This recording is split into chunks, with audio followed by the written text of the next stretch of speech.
Has Myles Price done enough to make the 53-man roster? Has Max Brosmer? I brought on Pete Bercich to talk it out with me here on the Locked On Vikings podcast.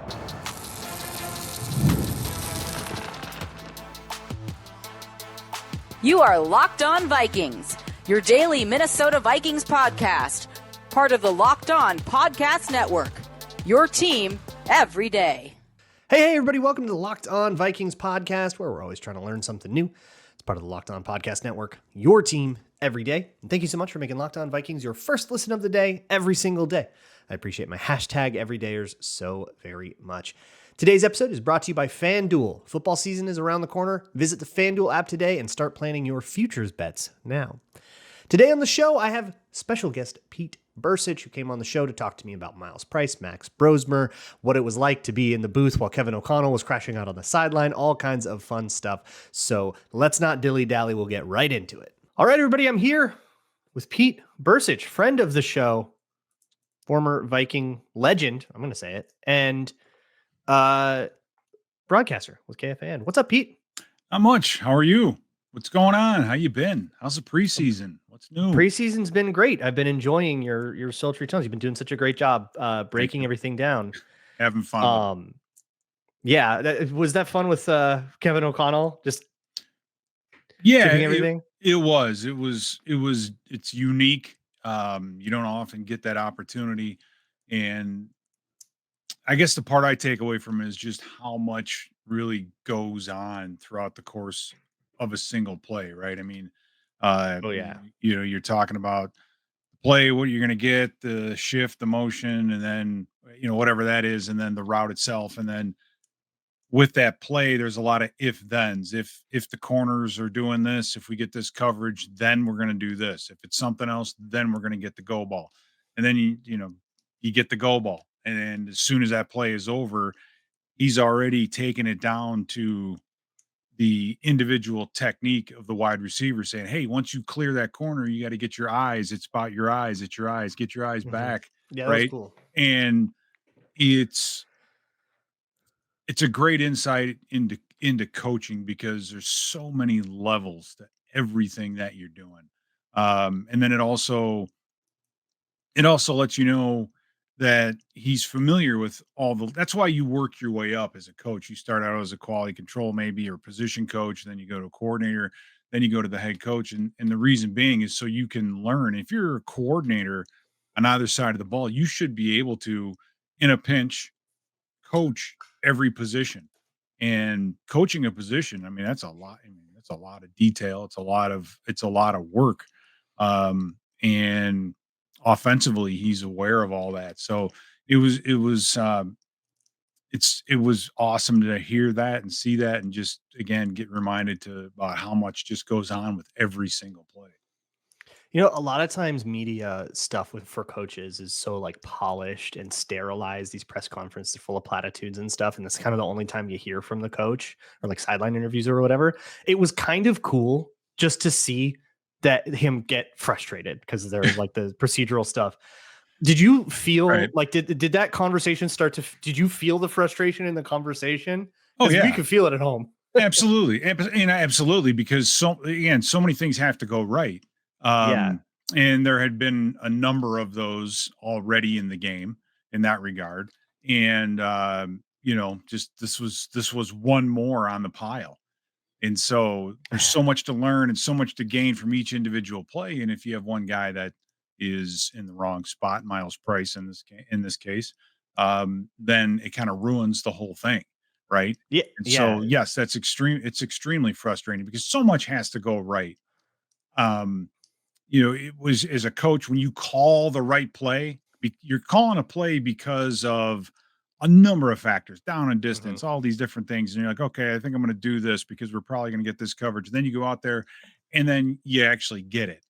Right. And then the route is actually open and it's a big gain.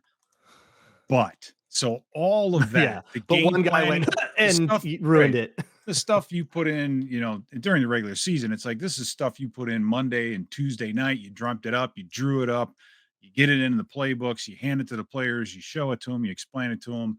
And then, then you're like, you got to call it at the right time. And you do all these things, a whole week of everything builds up to I'm not saying this is the case in the preseason, but to that specific play, and then to not execute it, to have everything work except for, a minor, infraction, it's so frustrating. It is absolutely frustrating. Yeah. Well, let's talk about Myles Price a little bit.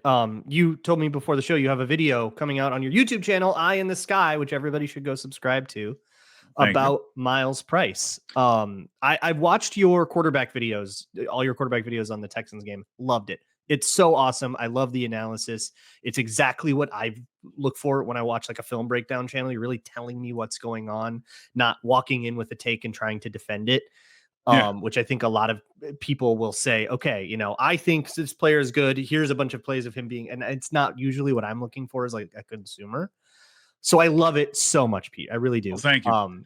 And so I'm excited to hear about Myles Price in this context because Myles Price had a very interesting game. He was the culprit not once, but twice during that little Kevin O'Connell frustration moment, because not only did he get that shift penalty where he lined up off the ball, he was supposed to be on the ball. He tried to correct it, but it was too late. A player was in motion, two guys moving at the same time. Can't do that.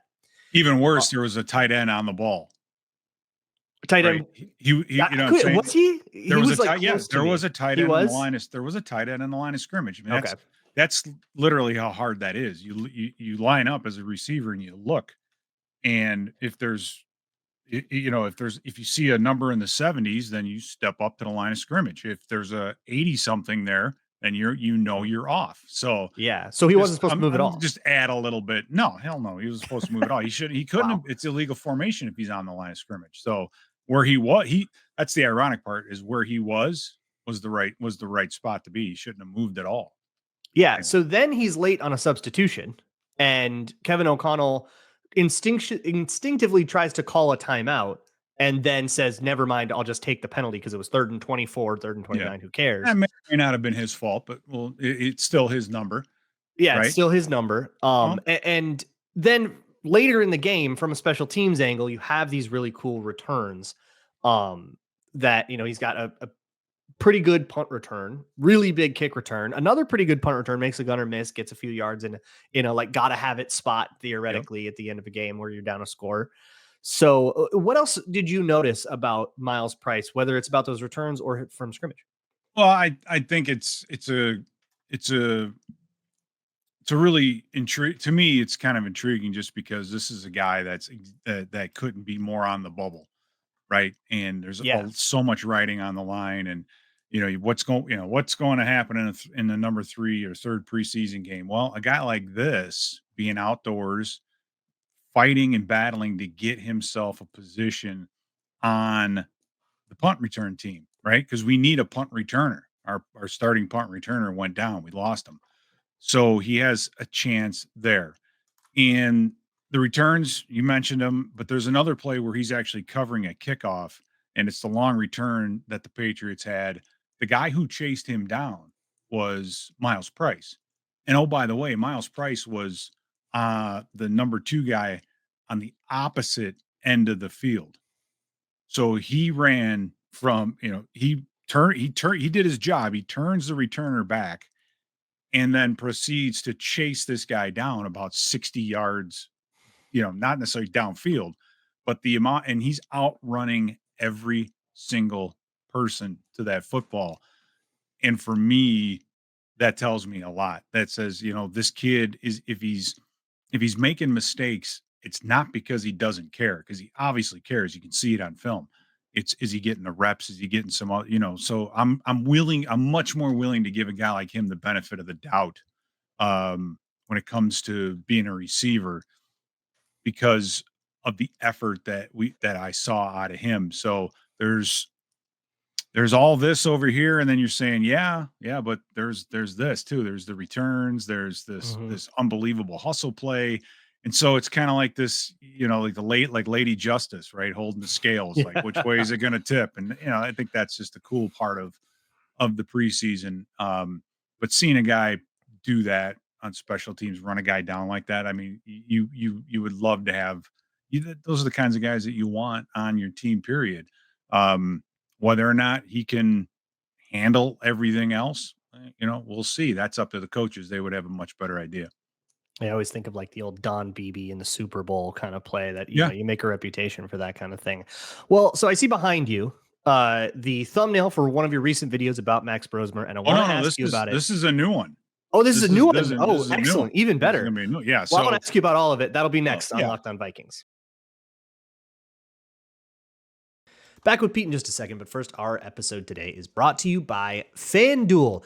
It is futures bet season. The season is right around the corner, and that means it is time to start picking your MVP bets, your who's going to win what division, Super Bowl, conference winners, and even individual futures bets like passing totals, JJ McCarthy over or under 35.75. Same ones for same kind of bet for Justin Jefferson or TJ Hawkinson or Aaron Jones or anybody else in the league, not just Vikings.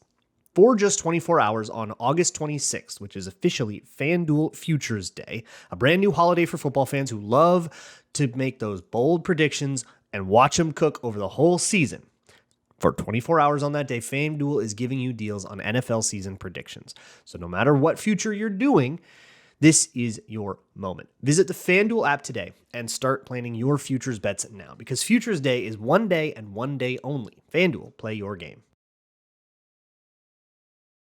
Keeping it going here with the Locked On Vikings podcast. Once again, check out Pete Eye in the Sky on YouTube, or you can check my stuff out at patreon.com/LukeBraunNFL. I did a Brosmer video as well from the Patriots game. So we've had 2 games of Brosmer now, 3 quarters total of Max Brosmer. Some ups, some downs. What is your overall takeaway about him, especially in the context of his chances to get QB3 or maybe even QB2? Yeah. QB2 is still going to be tough. I think what's in play are the number of quarterbacks that they keep on the active roster. For Brosmer, if is a 3 coming in, you look at him and say, well, if he does good enough, maybe he can make that opening week roster and then maybe get put on practice squad after that. And the reason teams do that is so once that 50, you have to have your 53 man set. And once that's set, to bring somebody else on, you have to cut someone who's been on the roster for that week. So it's kind of a Right. sneaky way of getting a guy in So if backdoor you're like because getting a waiver claim in, and then right. you leave, you release Brosmer the day after 53-man cutdown day, there's not quite the flurry, and there's like a less Correct. chance. Somebody might have found a quarterback the day before that would have Correct. otherwise been interested. Maybe you can sneak Absolutely them right. through that way. Exactly. But now, I mean, I'm gonna in my video, I'm gonna take a look at the film. I think he had a much better game than he did week 1. In It's from week 1, it was he, ran the offense. The timing was good against the Texans. Just wanted to see him get downfield. That was kind of the takeaway from the first week is, hey, everything looks good so far. Let's see how he is on some of these plays down the field. And then on Wednesday and Thursday in practice against the Patriots, we got to see a couple of those plays. And then in this game, he does a lot of really good things down the field. In fact, his numbers would have been if the receivers would have caught the ball when thrown to him, right? Damn. His numbers would have been so much more impressive. You mentioned the sack. There was a guy coming open, unfortunately. Play or two later, he had to scramble and scrambles out and throws the football right exactly where it needs to be. So he just keeps showing these levels of maturity that he hasn't practiced. And, Coach O'Connell alluded to that when we had him on the microphone, like talking about that go route. He's like, that he threw. When we got home, it was a little bit later on, but he was saying he's not getting a lot of snaps. We don't practice go routes that often, and then you're looking at the number 4 quarterback. How many reps is this guy getting during the week? And I'm gonna tell you, not many. But yet he's continuing to get better week after week after week, and he's not really getting a lot of practice reps. Where do you put the ceiling on a guy like that, right? And it's going to be a very intriguing decision because I think it's going to require some projection. He's done, I think, about everything you could possibly do as a number 4, right? Mhm. To work his way up that ladder, and I think he has. but how good can he be? Because it's like every week he keeps showing more and more and more, and that's what I'm gonna, show in this video is he's got a case where the NFL is noticing him now, right? He's not just a body. Yeah, you're not The going to NFL sneak him now. No, Yeah. the NFL knows about Max Brosmer now, and we'll show you exactly why and what the NFL is actually noticing about him in the video. So I'm excited. I'm excited to put that one together. Um, there was one. It was a 3rd and 17 play that was incomplete. The ball was dropped, and I remember after play was over that Someone if you ran look, that was the one where somebody ran the wrong route for sure. There was well, there something had to was be that was the same route that he eventually converted. That's the one that on the that 4th and later on, 17, right? yeah, that everybody, Yeah. yeah, on the 4th and 17, that was a bit of a clear and then an in route. But there was a throw earlier that he made on a flat and a 7 that was dropped. That was the exact same route. If you remember the 4th and 27 play by Nick Mullins 2 years ago against Detroit, it was in Minnesota. We were wearing the Oh my whiteout. God, you're It right. is it's except for the backside and where the tight end and the back kind of end up, it's an identical route. So I Same grabbed front that side one. concept. Yeah, so I He's grabbed wearing that 12 and one. everything. Every it's ridiculous. And my point in showing it is the receivers make a difference.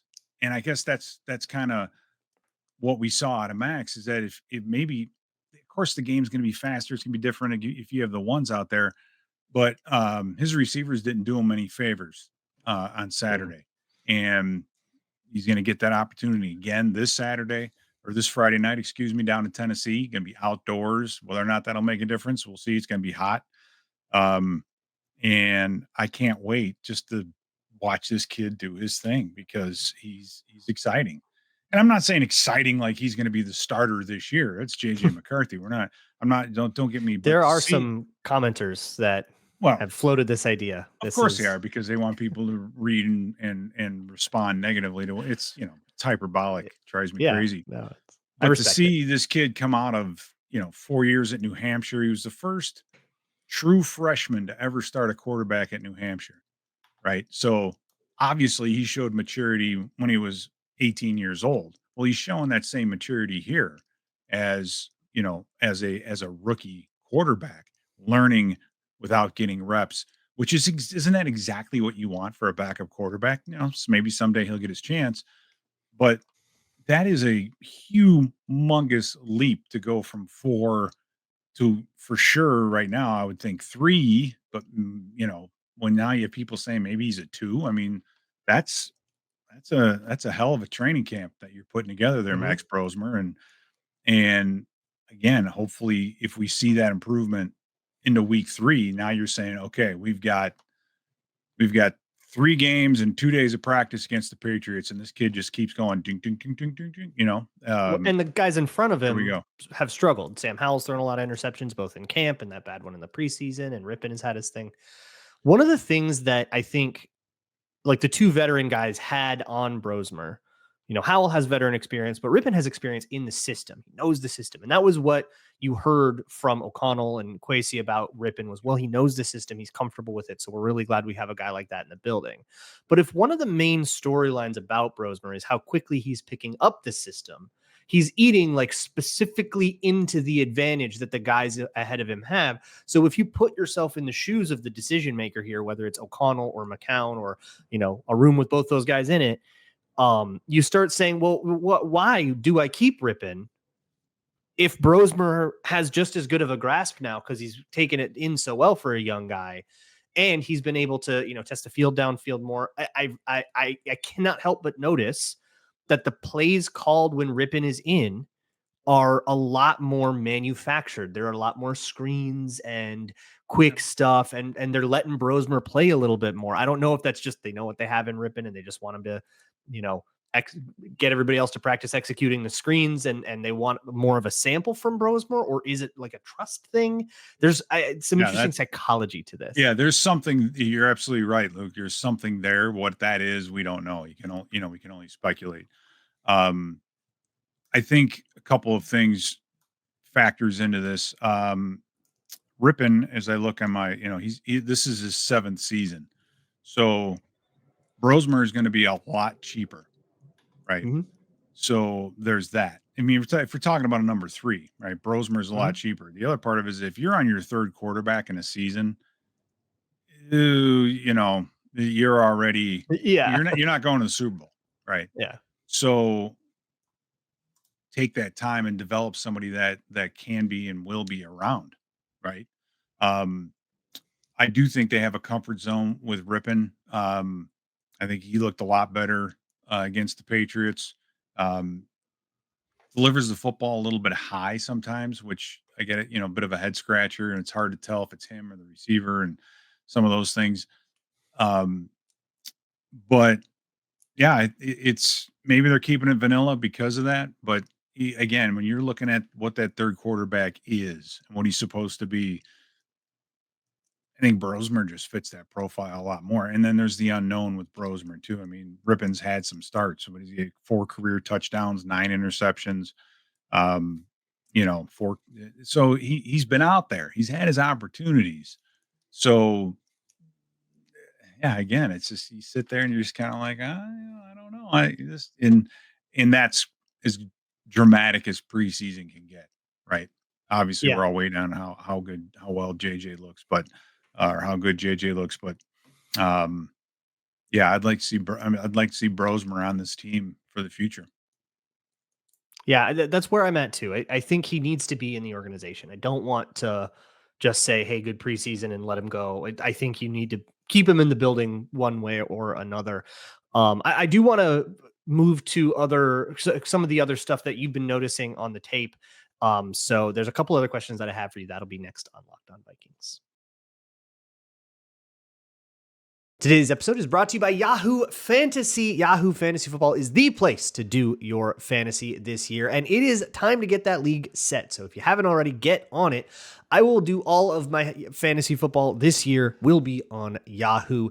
Whether you're a first timer or a veteran making your millionth league, so should you. Yahoo is where the ever so infamous Hell League is hosted. If you don't know what that is, consider yourself lucky.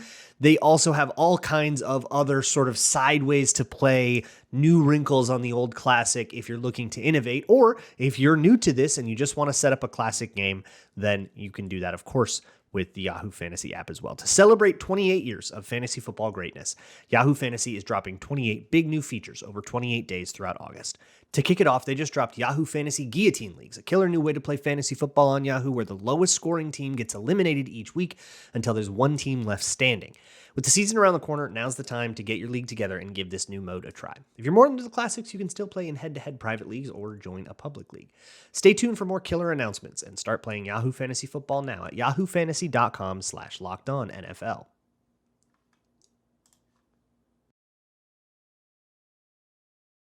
Here with Pete Bercich, Vikings Entertainment Network broadcaster, YouTuber now. You're in the pits with the rest of us. Yeah, Pete. working on the thumbnails.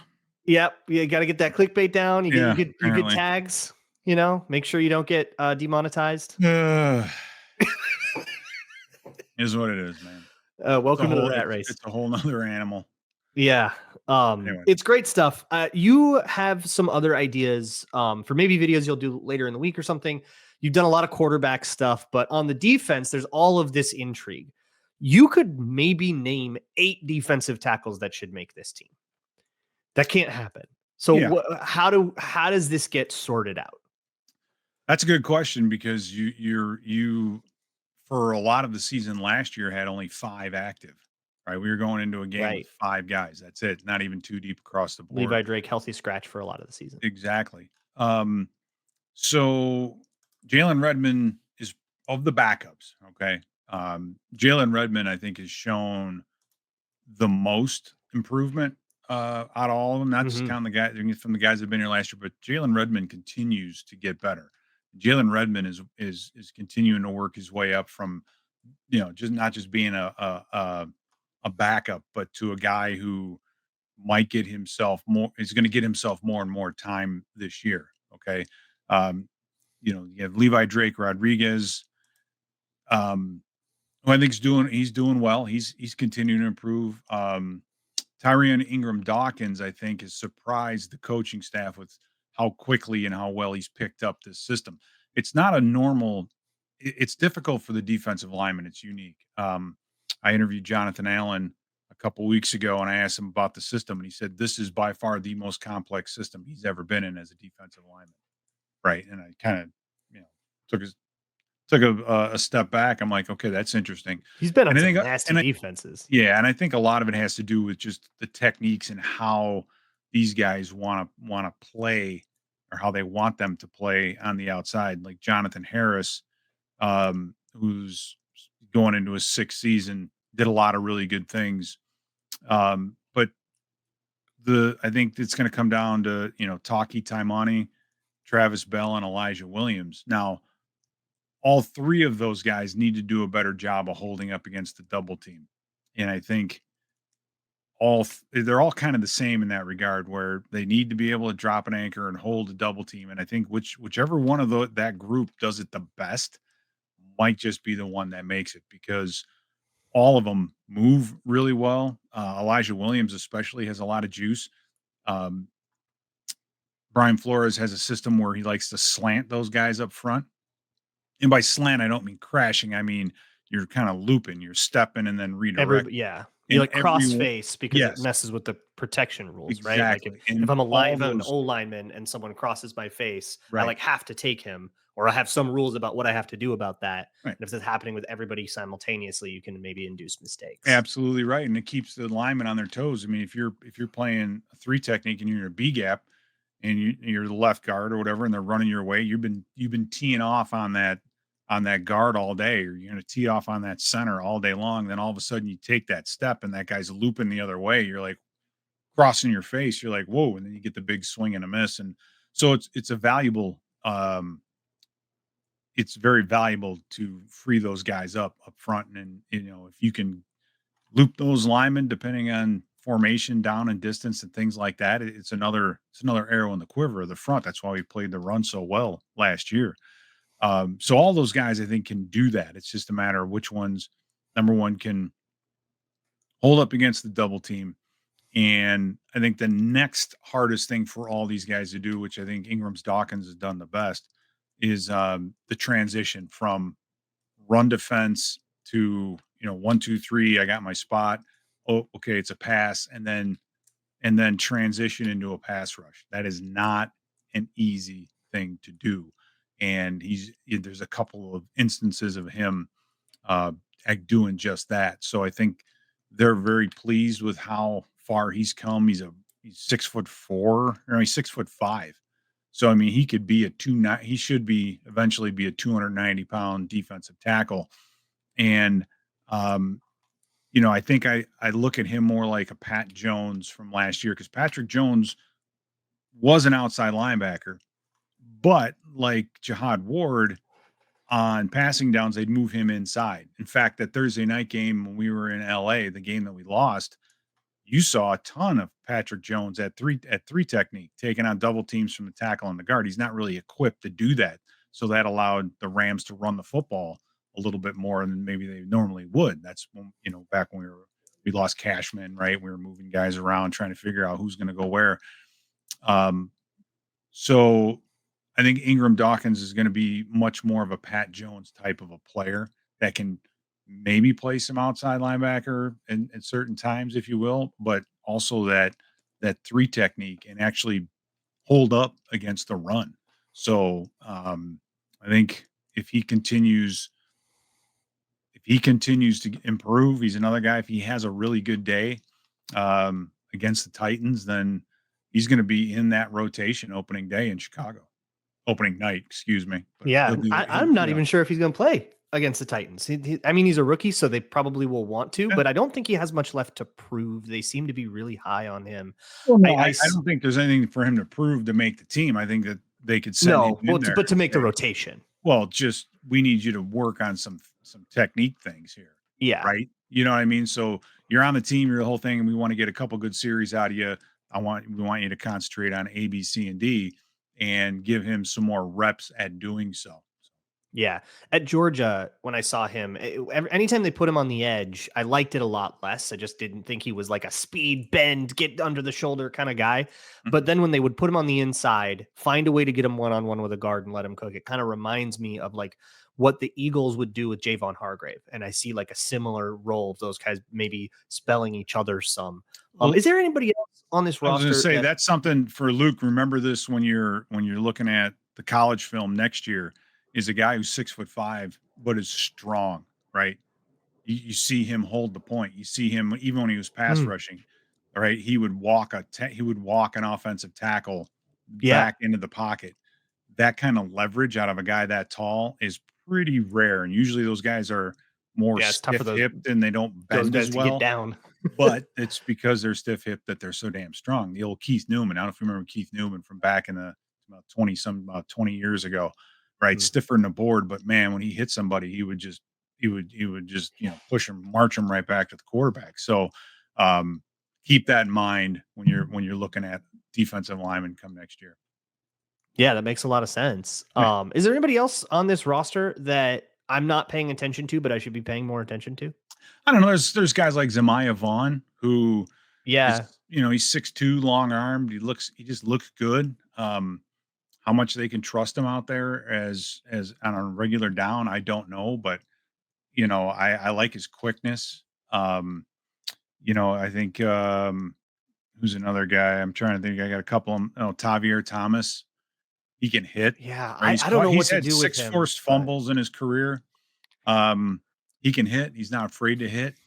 But that's why he's bouncing around the league because he's mm, kind of there, kind of, what I mean? Uh, it's kind of like when you look at a Theo Jackson or a Jay Ward on passing downs, and if you get more of a running down situation, you may have a different or an answer for it. I don't know. But he's done some good things. And then, for the corner situation, Mekhi Blackman's been playing well. Good to see him back out there, but you know, it's a big week for guys like Dwight McGlothern. You know, it just we're not super deep. It's like the wide receiver position. We're not super deep, I don't think, at the cornerback spot. The Eye in the Sky is where you can find Pete Bercich on YouTube. And of course, you can find him KFAN and Vikings Entertainment Network doing all the stuff that he always does there. Pete, thank you so much for your Luke? time. This will be up Wednesday morning. I think your Brosmer video will probably be out by the time everybody's listening to this, if Hopefully. not soon after. So I'm looking forward to it. Thank you so much, Pete. And we will see you all next time. And as always, Skull.